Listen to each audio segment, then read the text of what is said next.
quisiera acotarlo, más o menos hasta... Doctor, ¿Sí? es que no está compartiendo pantalla.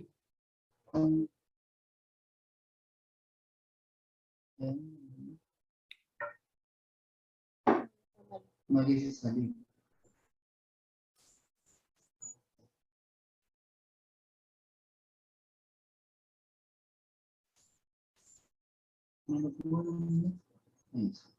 Ahí.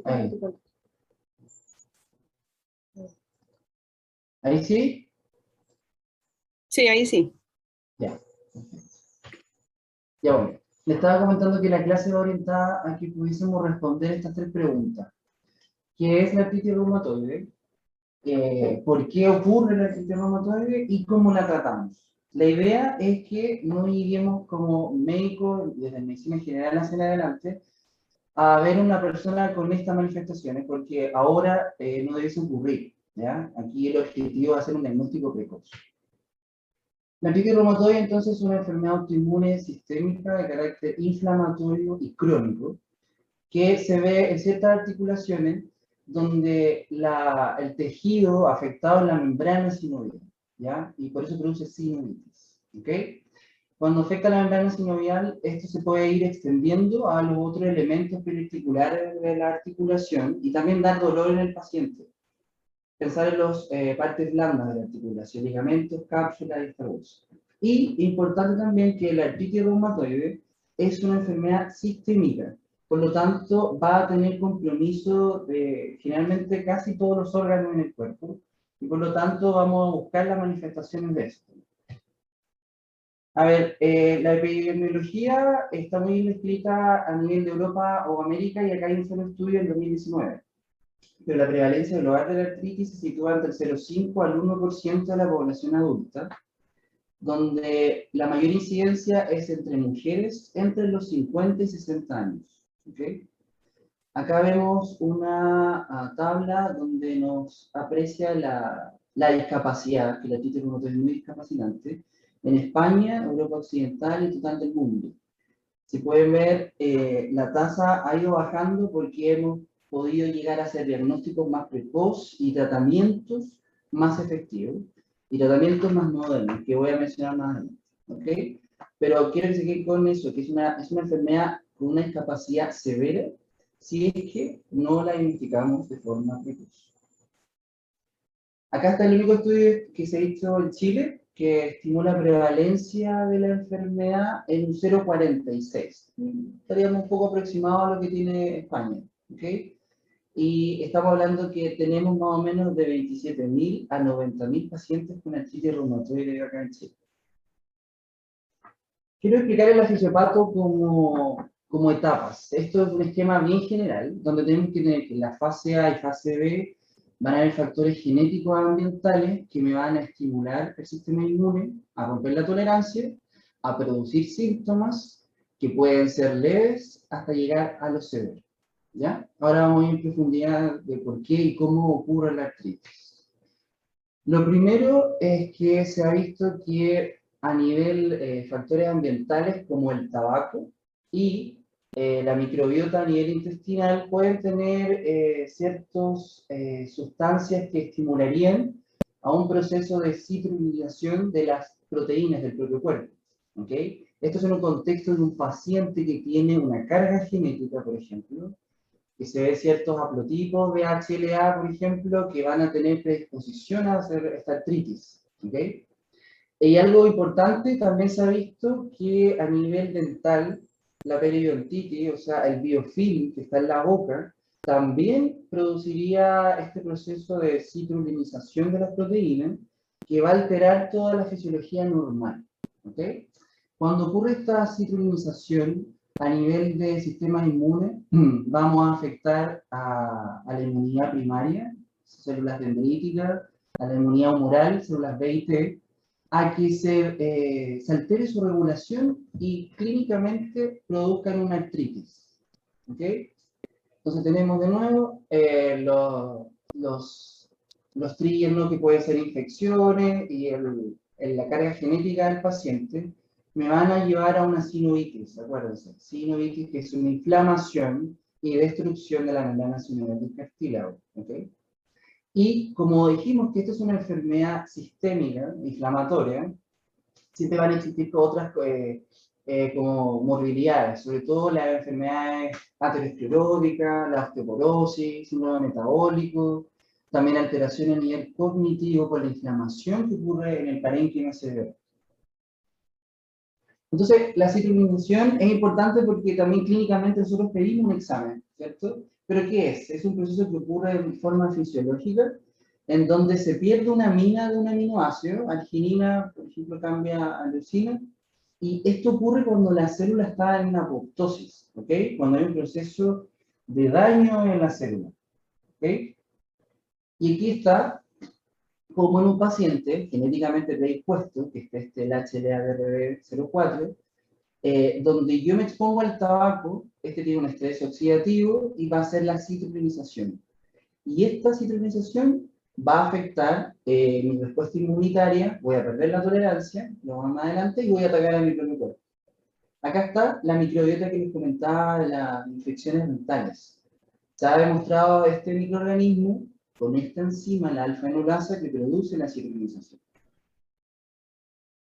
Entonces, acá, clave para entender que tenemos esta alteración del sistema inmune, ¿ok? Acá tenemos un linfonodo, ¿cierto? Con todo el sistema adaptativo. En lo principal que ocurre es que las células presentadoras de antígenos, que son estas, presentan autoanticuerpos, autoantígenos a las células B. Estas células B maduran y se transforman en células plasmáticas, que recuerden que son las que producen los anticuerpos. En este caso, van a ser anticuerpos contra la membrana sinovial o contra otro tejido del cuerpo. ¿Okay? Estos anticuerpos van a estimular a estas células inflamatorias, macrófagos, a secretar, por ejemplo, factor de necrosis tumoral, interleuquinas, ¿ok? Y fíjense que estos células, a través de sus citocinas, van a estimular a nivel del hueso, al osteoclasto, a producir mayor desgaste de la matriz celular, a producir la osteoporosis, a mayor inflamación. ¿Ya? Recuerden eso. Y todos estos sistemas inflamatorios van a estimular la proliferación celular, la inflamación, hasta la angiogénesis. ¿Okay? Y aquí les puse como que se quedan con que hay células inmunes autorreactivas, citoquinas inflamatorias, y las principales, que van a ser un target farmacológico, el TNF-alfa. ¿Okay?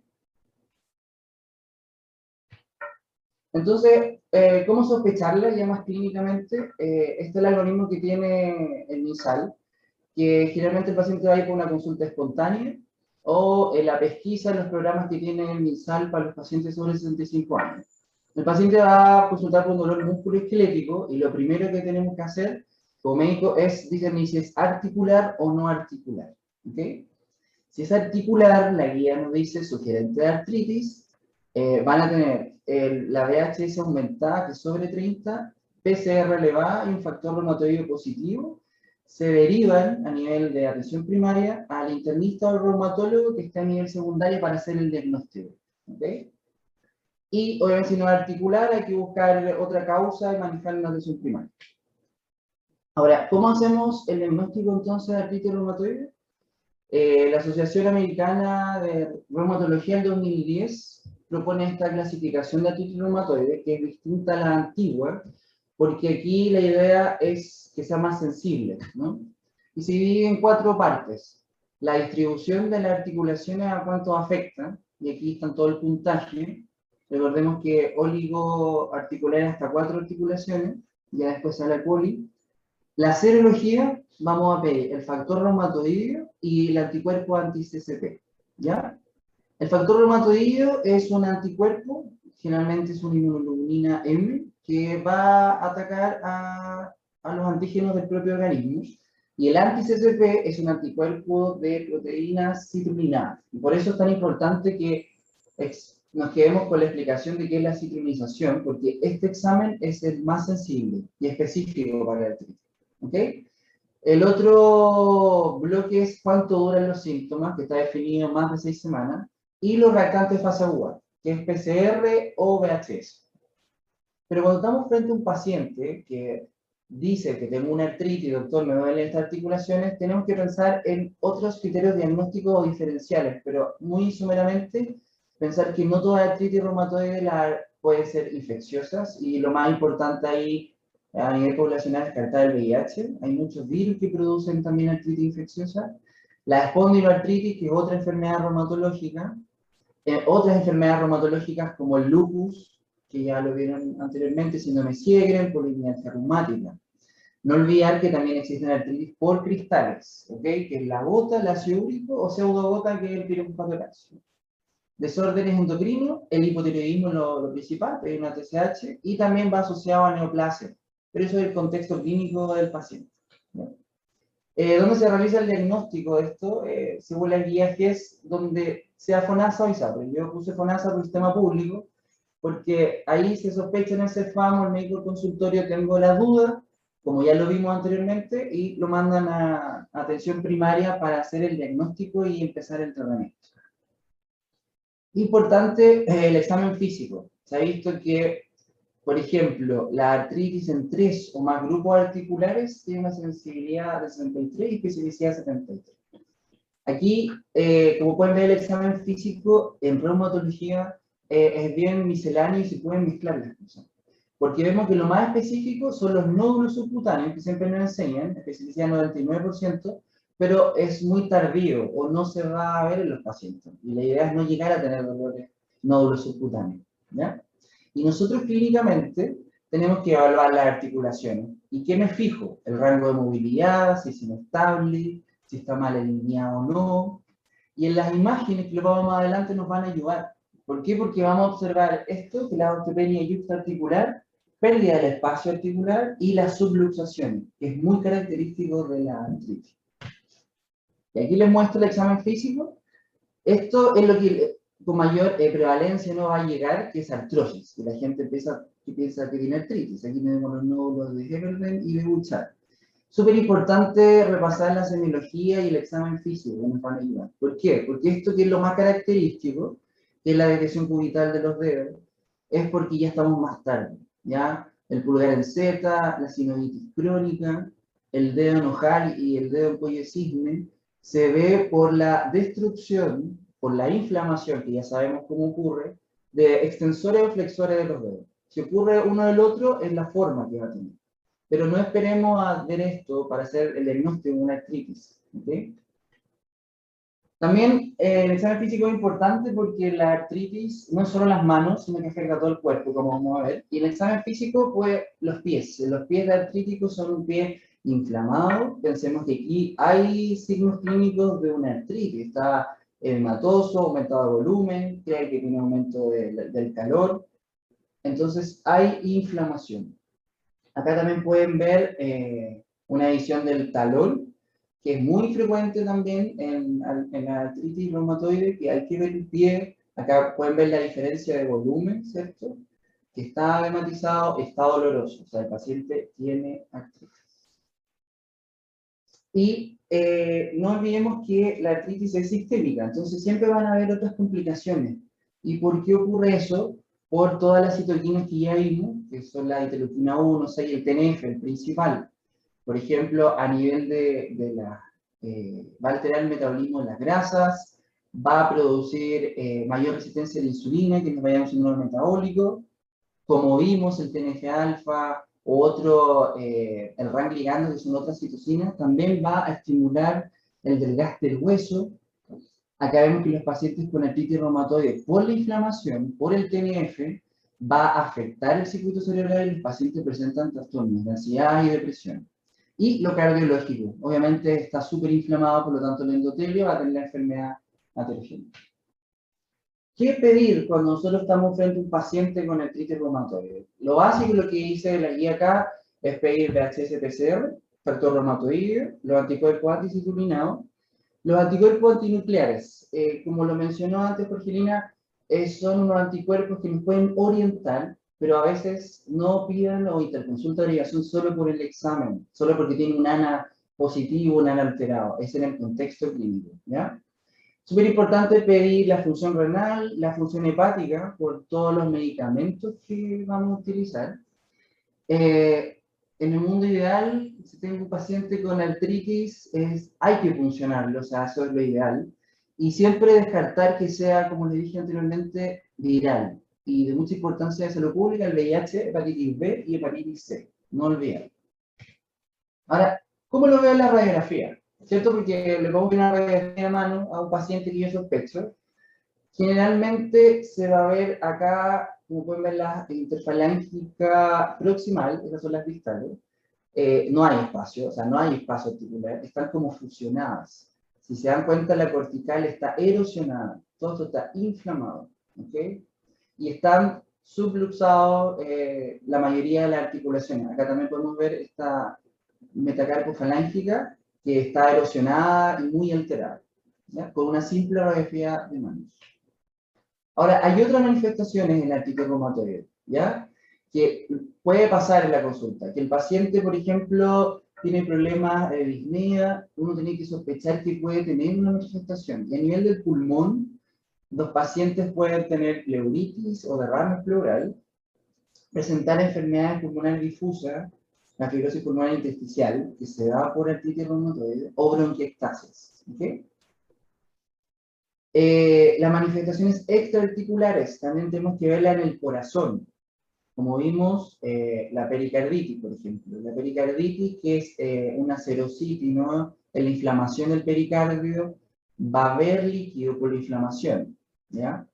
La cardiopatía isquémica, por lo que ya expliqué en la fisiopatología, toda esta inflamación y alteración en el daño endotelial, el paciente va a tener alterado, por ejemplo, un electrocardiograma o un test de esfuerzo. Y valvulopatías también están demostrados y arritmias, ¿ok? Por la inflamación del corazón. También tiene manifestaciones neurológicas, que los pacientes se va a ver la neuropatía periférica. Y aquí es cuando el paciente te habla que tiene, no sé, disestesia, alodinia, y tú haces el examen físico y neurológicamente no te calza con una radiculopatía, también hay que sospecharlo. Y generalmente también afecta la mielopatía cervical, que el paciente va a tener una cervicalgia, puede tener ahí parestesia, según el nivel neurológico afectado. Y siempre, siempre preguntar a los pacientes síntomas que nos van a ayudar a dilucidar este diagnóstico. Por ejemplo, si los pacientes tienen diarrea, constipación e intestino irritable, que se asocia mucho a otras enfermedades. Serostomía, preguntarle si se seca la boca, si llora con lágrimas, cosa que a veces se sorprenden los pacientes, pero es súper importante para hacer el diagnóstico ciego. Epigastralgia, hepatitis, por saber si hay un estado autoinmune previo, ¿ya? Y la epigastralgia son muchos síntomas somáticos que tienen los pacientes. Ahora, hay un órgano que es súper fácil de ver, que es el ojo, y también afecta a los pacientes con artritis reumatoide. Puede ser la primera consulta que les toque a ustedes. Y ahí va a afectar de distintas patologías, que esto es de resorte de los oftalmólogos, pero lo importante es de nosotros sospecharlo, que lo sospechen. O sea, un ojo rojo, que pase más allá del limbo, que sea, pueden ver aquí una iritis, que era de conjuntivitis, ¿ya? Derivarlo al oftalmólogo. Y también algo súper simple de ver es la piel, ¿ok? Y en la piel podemos ver manifestaciones como vasculitis reumatoide, que ustedes ven acá en el púrpura, que son estas lesiones petequiales de la extremidad inferiores, y que se da en pacientes que, por ejemplo, tienen un factor reumatoide muy elevado, ¿ya? No sé, más de 100. Y en hombres es más frecuente. Entonces, un paciente con artritis reumatoide, con alto factor reumatoide, sospechar que también puede tener manifestaciones a nivel de la piel, ¿ya? Aquí está el eritema elevatum, que se da generalmente en zonas extensoras también. El paciente puede tener eritromelalgia, eritema palmar, cosa que se ha visto. Vean las palmas de los pacientes como el daño hepático crónico, son bien rojas. El eritema nodoso se puede presentar también, que son estos nódulos, generalmente en la extremidad inferior y bien dolorosos. Y ahora yo sospecho y digo, ya, tengo una artritis reumatoide. ¿cómo voy a hacer el primer enfrentamiento a esto? ¿Ya? Entonces hay tratamientos farmacológicos y no farmacológicos. ¿Okay? Las formas leves y las formas graves, según afecten un órgano diano, riñón, pulmón, cerebro. Porque hay ciertas manifestaciones, como lo vimos en lupus, que solo tiene artritis. Generalmente, cuando el paciente tiene lesiones en la piel, que puede tener la artritis, empieza con antimalárico, hidroxicloroquina o sulfasalacina. ¿Ok? Si no, pasamos al metotrexato, que es uno de los medicamentos que se llaman los PARMs, que son los medicamentos modificadores de la enfermedad, que se tienen que ocupar. Más adelante lo vamos a ver. Y si el metotrexato no funciona, tenemos la leflunomida, que también es otro medicamento que va a ayudar a evitar la progresión de esta enfermedad. Eso es lo importante, ¿ok? El diagnóstico y tratamiento precoz. Aquí hay serias combinaciones, que esto está en las guías chilenas y pueden actualizarlas en las guías europeas o americanas. Y en el último resorte son las terapias biológicas, que ha habido un gran boom y es importante conocerlo un poco porque gracias a eso los pacientes que antes no estaban controlados, ahora su capacidad funcional se ve mejorar. Siempre, siempre el alivio del dolor, control de inflamación, con el uso de ¿qué? De prednisona. Ojalá siempre menos de 10 miligramos, ¿ya? Que la prednisona se va a ocupar como antiinflamatorio, por toda la fisiopatología que vimos, el menor tiempo posible. ¿Okay? AINES, vamos a ver que hay una tabla que nos puede guiar qué AINES vamos a utilizar. Y siempre evaluar periódicamente cómo va el paciente, ¿ya? Cómo va el efecto adverso de los medicamentos, si tiene riesgo de infecciones, y pensar, acuérdense, la comorbilidad, hipertensión, diabetes, síndrome metabólico. Entonces, clínicamente nos vamos a ayudar con esta escala. Esta escala, una vez establecido el diagnóstico de artritis reumatoide, se va a ir a una app, se puede meter a la página, buscan el DAS28. ¿Y qué hace el DAS28? Es corto, rápido, en el examen físico uno empieza a evaluar si existe inflamación y o dolor de estas articulaciones. Y uno empieza a hacer el examen físico, ya de las manos, después viene la muñeca, viene la parte de troclear y hombros. ¿Ok? Y según eso, más el examen del VHS nos va a dar un puntaje. Y qué importante, porque está definido que un DAS28 sobre 5.1 es que la artritis reumatoide está activa, con una alta actividad. ¿Ok? Con un DAS28 menor a 3.2 indica una artritis activa, pero de baja actividad. Y cuando está en remisión es cuando tiene un DAS28 menor a 2.6. Y este DAS28 es súper importante porque acá en Chile existe la ley de Recarte-Soto, que por eso les voy a mencionar más adelante los medicamentos biológicos que tenemos acá para ofrecer a los pacientes. Y uno de ellos es que el paciente tenga un DAS28 sobre 5.1, o sea, que esté con los máximos medicamentos, a las máximas dosis toleradas, y aún así tenga una actividad. Ya, aquí lo importante, el tratamiento que sea precoz. ¿Por qué? Porque se ha demostrado que el daño articular comienza en, imagínense, los primeros 2 años, y que solo los FARM, que son estos medicamentos, van a inhibir que siga produciendo el daño. ¿Ok? Los FARM suprimen el proceso inflamatorio, reducen la velocidad de la erosión de la enfermedad. ¿Ok? Por eso es tan importante comenzar de forma aguda y no quedar estancado, así como por miedo a ocupar. ¿Okay? Y la EULA, que es la Asociación de Reumatología, hablan de que este tiempo es tan corto como de 3 a 4 meses, que es ventana de la oportunidad. Esta ventana para poder yo modificar la erosión y las alteraciones de la artritis. Imagínense, generalmente llegan muy tarde. Ojalá sea dentro de los 2 primeros años y ojalá entre los 3 y 4 meses, desde que el paciente inicia los síntomas.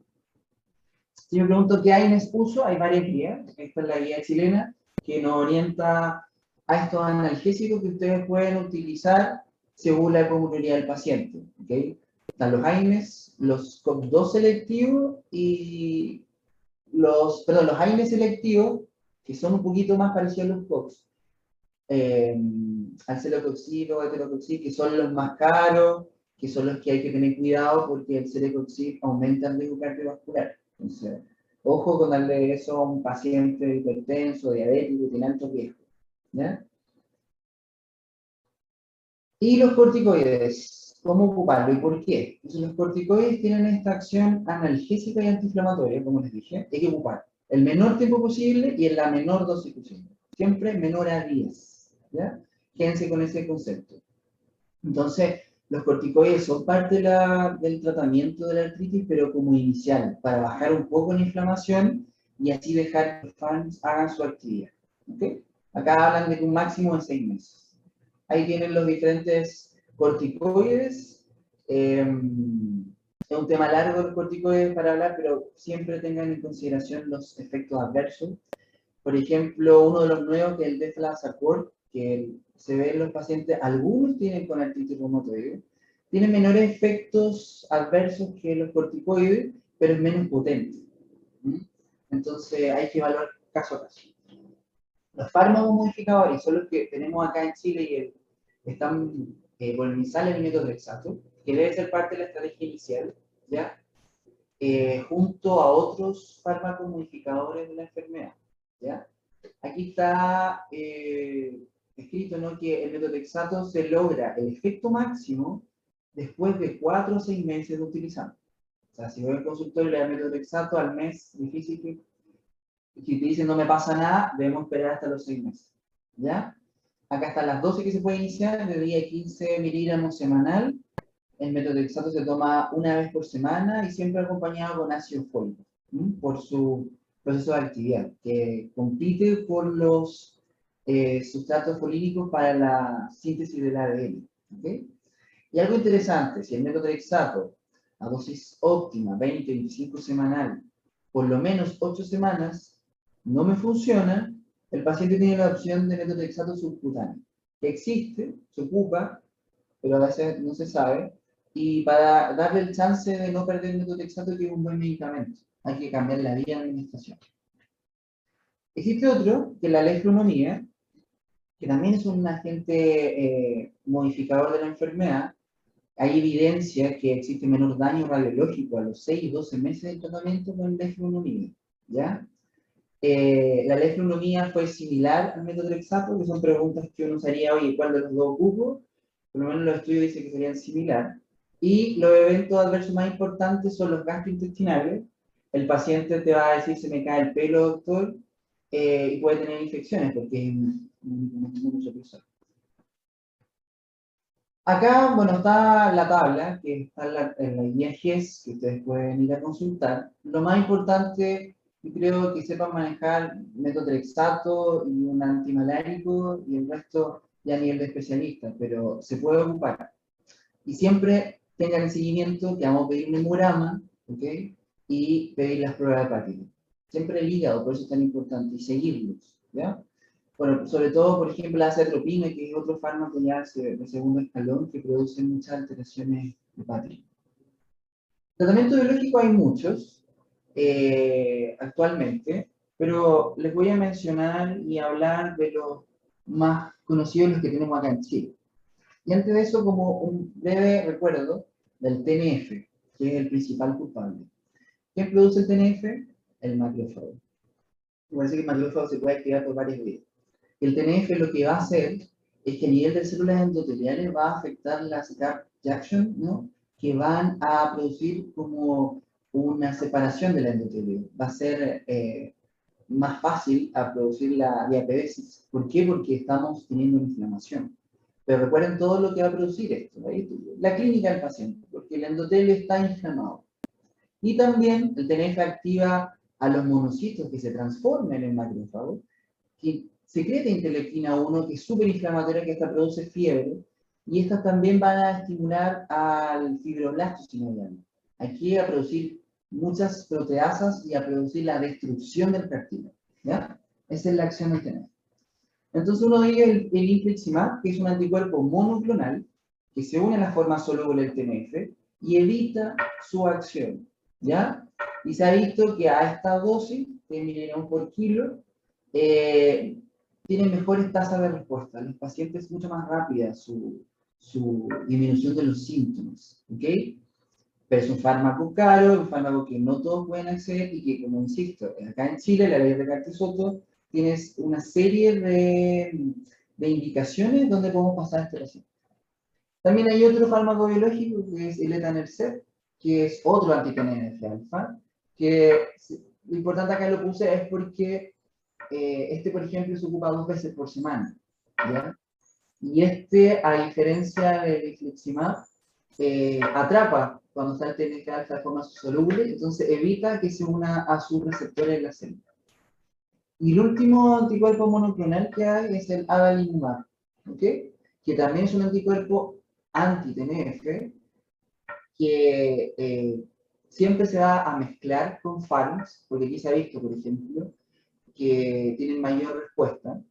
Y este anticuerpo, si el paciente está en tratamiento con este anticuerpo, puede presentar anticuerpo antinucleares positivo, que es como lo decía Jorgelina antes, o sea, tengo un paciente con anticuerpos positivos, una anamnesis súper importante hacerla bien hecha los fármacos, porque ya vimos que uno de ellos de esto puede producir anticuerpos antinucleares a títulos altos. Y un concepto súper importante que tal vez cuando vean un paciente que está con artritis reumatoide, que se está yendo mal y que vamos a ir a los fármacos biológicos, un concepto súper importante es que estos pacientes van a estar súper inmunodeprimidos por todo lo que ya les expliqué, por todos los efectos del TNF.